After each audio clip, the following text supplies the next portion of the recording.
Got any thoughts about Pim's tweets about Liquid's IGL? No, let me go see it. I didn't see it. Let me look. Doesn't matter if it's a culture thing. At Team Liquid, a strong IGL has never been valued higher than star capacity. I played for the team for 11 months, and we had 4 different IGLs and rotated the role at least 6-7 times in that period.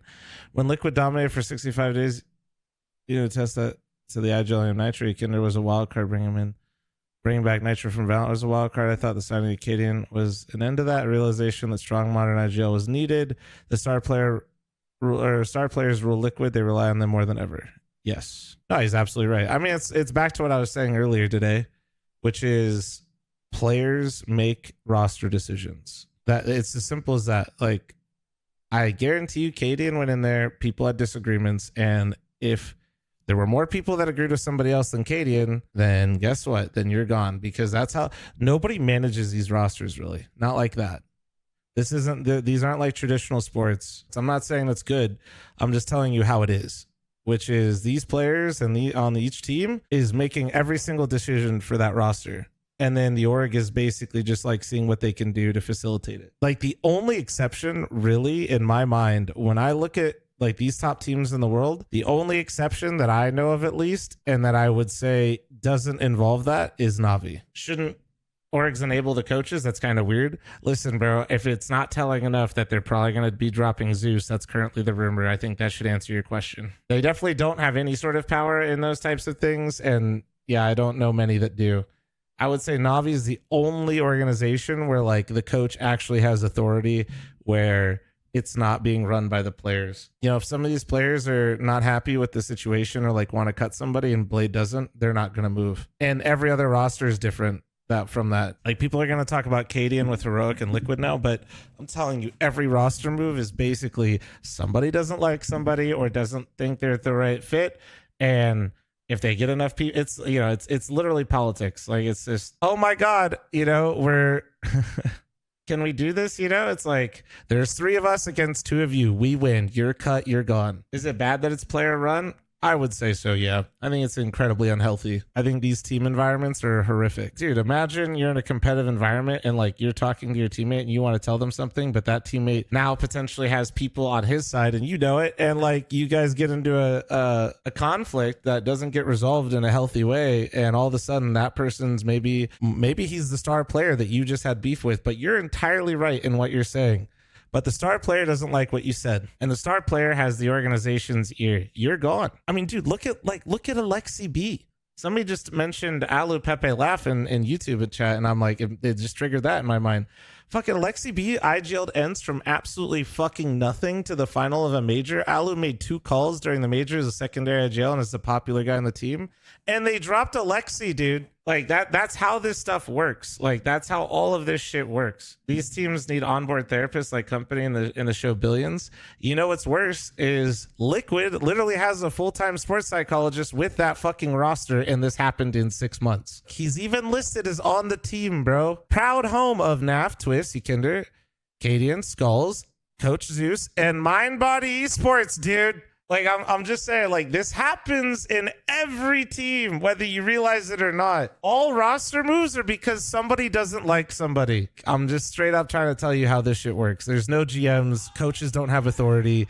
And if the star players and if the players on the team don't like you and you don't have the majority votes, essentially, like you're fucking running for election, you are fucking gone, buddy. You thought you had a job, but somebody thought that your coffee order was shit. What does it take for this to change? Good question. I don't know. I mean, it would take, you would basically, I mean, you got to go like Navi, basically. The problem with trying to be the organization that doesn't allow that shit or like allow your star players to do that is then star player will want to leave. Basically, a lot of these, like esports is so new that a lot of this shit is just like perpetuated by, it's just how it's always been done. It's really hard to break. Isn't that pretty underwhelming as a coach? Isn't he like supposed to be the supervisor?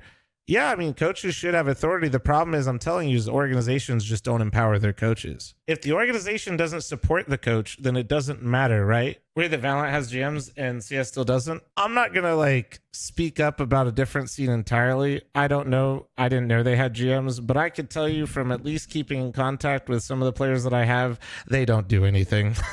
I don't think it's any different. I'm going to be completely honest with you.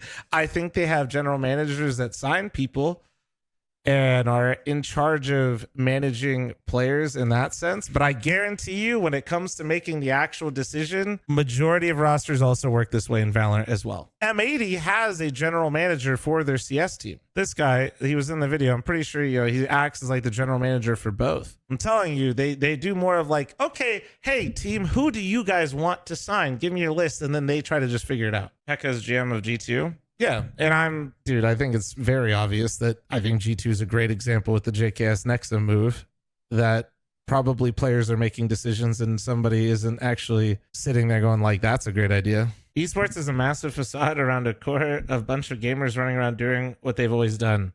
Correct.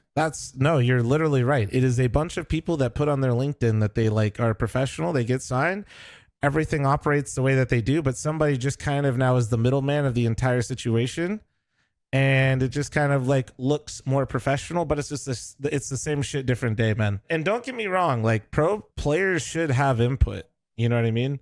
But I'm just trying to tell you, like, it's not just input. They just basically get to make all the decisions. I've always talked about and felt that because most players nowadays, especially more so now, because gaming is like more accepted, which I don't think is necessarily a bad thing. I do think one drawback is a lot of people now that are coming up, and this was the same even when I was coming up, but I recognized it even more so, is like people that grew up playing in competitive sport, like sporting environments, whatever sport it is, in a team environment, being able to actually like communicate with one another versus people that haven't. If you are dealing with people, like imagine, and I'm not trying to flame, like, but like imagine you grow up, you're super young and all you do is play Face It, and like eventually you start playing on teams and you do well. It's really hard, I think, to develop any sort of like real social skills when it comes to like conflict management, actually resolving a problem, and how to operate within a team environment. Like when I was playing Counter-Strike, it was, you literally could play with people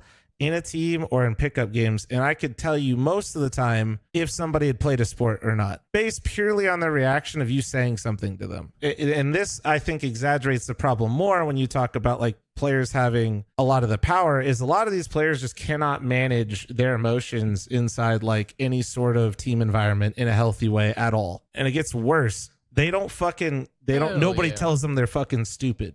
If they're good, everybody's just like, yeah, totally, we'll cut that guy. You're really fucking good at the game. We don't see shit. You're not a fucking crazy motherfucker. That is an absolutely fucking no, because usually also those people don't have the social skills either, dude. Like it's this, and it's not even like anybody's fault. Just literally the skills aren't there. They don't exist. And I'm not trying to say like that they can't learn these things or like develop, but the problem is there should be people that are there to be like, hey, you're kind of being a fucking child right now. No, they're just like, damn, bro, you got a sick HLTV rating. You're right. That guy, fucking idiot. We'll cut him. Are you happy now? Oh my God, thank God. Please don't leave us. You're so good. Don't fuck this. Like, dude.